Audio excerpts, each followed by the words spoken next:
ma la bëggoon laaj nan nga gisee séddale 12 milliards yi ndax dafa andi am na réew yoo xam ne daal gars yi nee nañ inscrire nañ mais jotaguñu seen ba léegi seen wàll mu mel ni daal séddale bi ba léegi daal des na daal 12 milliards yi nga xamante ni waroon nañ ko jox diaspora bi nan nga ko gisee. waaw avant tout foog ngeen permettre ñu nuyu autorité yi. félicité leen ci li nga xam ne seen xel def na ci Sénégalais yi nekk bitim réew par rapport ak mbànd mi bon c'est vrai que nag bëri na si ñoo xam ne si ñoom dañu am ay difficultés yoo xam ne bon ay difficultés économiques la ñu defoon ay clé de répartition def ay portions de répartition daanaka pour Sénégalais yi nekk bitim réew yi mais xabaar yi ñu mujjee jëf ba am nañu ni que am na ay Sénégalais yoo xam ne dañu am seen plateforme boobu pour nit ñi mën a inscrire jot ñu si am na si ay difficultés ñenn ñi nag dañ ko def sciemment mais am na ñoo xam ne dañ ko def difficulté technique la mais am na ñoo xam ne si ñu koy dugal par rapport ak seen position parce que ñenn ñi dañ nekk en situation irrégulière et que irrégularisation boobu moo tax ñenn ñi duñu mën a seen ay carré loolu aussi signalé nañ ñu ko c'est vrai mën nañu confirmer ni que am na ay sénégalais yoo xam ne inscrit nañ ci plateforme bi te jotaguñu seen xaalis am na France am na Espagne am na Italie am na Maroc am na Gambie. Très bien. Alors nan nga gisee aussi difficultés yi am ci est-ce que amul ay difficultés ay coono yu am ci rapatriement corps yi. dégg-dégg gi leerul ah. ça très mal. waaw c'est vrai que. gaa yi ñu ci gën a góorgóorlu. pour mu gën a dégg voilà koy dégg te ki ñu woo léegi tamit doon na dégg bu baax waaw doon na dégg mais y a un souci allo monsieur Diallo. allo waaw yaa ngi dégg bu baax. ba léegi dafa am ay écho hein. dafa xaw a faible ah. waaw dama doon laaj rek di jëm ci dafa am écho. waaw lu jëm ci rapatriement des corps. ah ok d'accord. waaw maanaam est-ce que amul ay jafe-jafe pour indi corps yi. parce que coût bi dafa xaw a metti li jëm ci cercueil bi ak acheminement bi est-ce que vraiment lépp mu ngi jaar yoon état bi mu ngi ciy jàpp bu baax. bon defe naa ni yéen ñëpp déggoon ngeen fii sunu revendication boobu. bi nga xam ne jotoon nañ fi bi fi ministre des Sénégalais de l'extérieur. dafay déclaration boobu ci conférence de presse bi. ne néewu Sénégal yi nga xam ne dañu faatu ci mbas mi kenn du leen ci delloo. jamono jooju ñun taxawoon nañu bon dans un premier temps bu njëkk bi dañ ko nangu woon parce que yaakaaroon nañu c'était scientifique lu jaadu la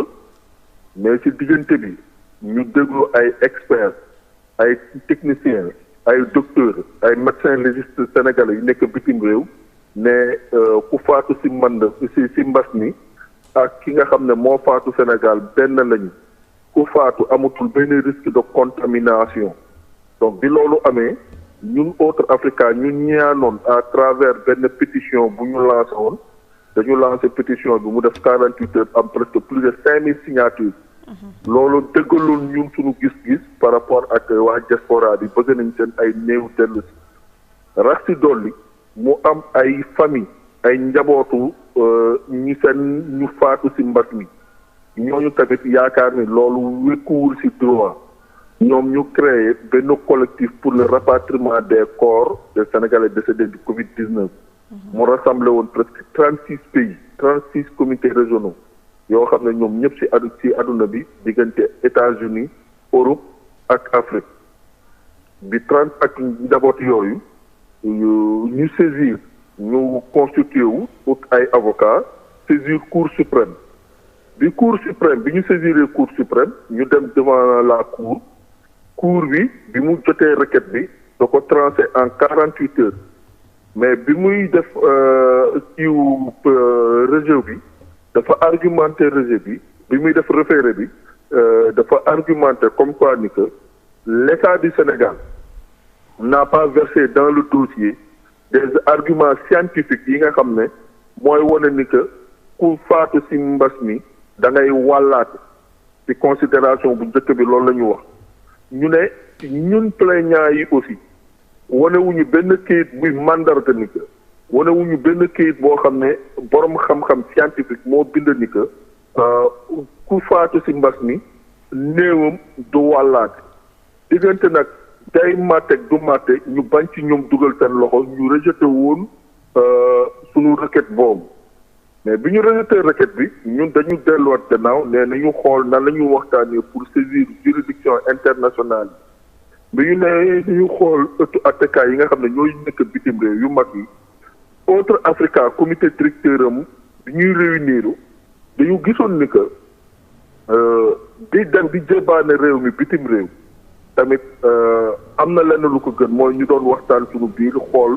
ban voie la ñu war a jëlaat benn yoon la ñu war a jëlaat si noonu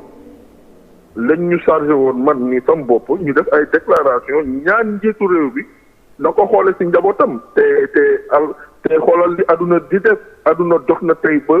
mbas mi dugg na biir këram parce que nee nañu tey rakkam am na mbas mi ñun jamono jooju loolu lañ ko doon ñaan nee ko xool ko ci sa njaboot xool ko ci sa bopp xool ko ci sa biir kër nga xool ku nekkoon bitim réew mbas bi téye ko foofu mu faatu ci mbas bi kon du mën a dellu si alors que amul benn argument scientifique waa kër docteur yi nekk bitim réew yépp parce que dafa am benn ministre bu génn ne waa OMS moo ko wax te amul fenn fu ñu waa OMS bind ni ko ku faatu ci mbas mi day wàllaate ñu ne ko nag na ko xoole ci boppam alhamdulilahi rabbil alamin ñu sant yàlla bu baax parce que bi ñu defee loolu moom njiitu réew bi dafa dégg sunu ñaan daf ñu fekk ci lu ñu bëgg mooy bi muy def adresse à la nation am mu ne wax dëgg yàlla waxtaan na moom tamit ak ñi koy saytul ak ñi muy koy yedd ak ñi muy waxtaanal mooy expert ak conseil mi yaakaar na ni war nañu mën a bàyyi ñiy faatu ci mbas bi nekk bitim réew ñu indi seen néew waaye nag boobu ba léegi am na ci ñu ñëw ñu néew la parce que nous ci li ñu jàpp am na 120 corps sénégalais néewu sénégalais yu nekk bitim réew yu faatu ci mbas mi ci 120 yooyu fukk rek lañ ci yëgagum moo ñibbi si donc am na ay difficulté donc jafe-jafe yooyu ñuy am ci wàllu dëgg-dëgg procédure administrative yi bu njëkkaan parce que diggante France ak yeneen dëkk yi biñ koy wax ñoom seen problème ci problème mu autorisation consulat bi lañ doon xaar mais boobu ba léegi consulat bi am na ci ay dëkk yoo xam ne levé na ko mais am na yeneen yoo xam ne bon ça reste encore ñuy yëg ni consulat bi délivré na ko donc boobu fi ñuy yëg nii foofu la ñu amoon ay difficultés. voilà d'accord monsieur Diallo voilà dégg nañu li nga wax xam naa dañu jël mesure ci yeneen corps yi nga xam ne des na foofu parce que président dige woon na ko ñu ñëw ci li nga xam ne moom la ministère de l'enseignement supérieur wax ministre bi nga xam ne démb jàkkaarloo nag askan wi wax rek li nga xam ne moom la ñu nar a mbébét pour ñi nar a delluwaat ci université ak yooyu yow mi nga xam ne diplômé nga foofu ci université Cheikh Anta Diop ci 2010 nan nga gisee tey jii étudiants yi ñenn ci ñoom ñi nga xam ne jàngewuñu ba pare nag ñi ngi nekk sur tànku delluwaat ci li nga xam ne moom mooy université ñi war a def examen yeeg yooyu.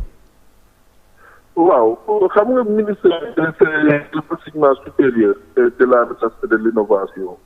bon moom mooy kilifa wu université yi bon tey dañu nekk ci benn phase boo xam ne mbas mi dafa jaxase lu bëri fu ñu toll ni témb bu ñu defulee li nga xam ne moo war par rapport ak njàng bi boo moytul ci at bu nul lañu ci at bu neen la ñuy dem mooy li ñuy wax année blanche te suñu demee ci année blanche bii mooy ñetteelu série Sénégal di dem ci année blanche baaxul ci ndaw li baaxul ci jàng yi waxatuma nag ci ñoom nguur bi donc war nañu fexe lépp nañu war a def pour ñu mën a sauver année bi mais sauver année bi tamit dafa laajte ay mesures dafa laajte ay mesures yoo xam ne ay mesures d'accompagnement yi nga xam ne ku ci nekk ci ñun da ko war a mën a toppatoo bi ci njëkk mooy ni que dëggam dañu ne mbas mi dafay wàll te ci biir mbooloo lay wàll man te dama jàpp ni que université yi war nañ ko mën a ubbi ci sama xalaat mais buñ koy ubbi na am ay mesures d'accompagnement amphi yi nga xam ne day jël presque plus de ay 1000 étudiants yooyu ñu teggi ko mais TDR yi TD ak TD yooyu war nañu mën a xool nan lañ koy organiser. cours yi war na mën a am à tête professeur léegi nag ñi nga xam ne mooy nga xam ne ay kii amphi yooyu ñu tëj ko en attendant ñu koy def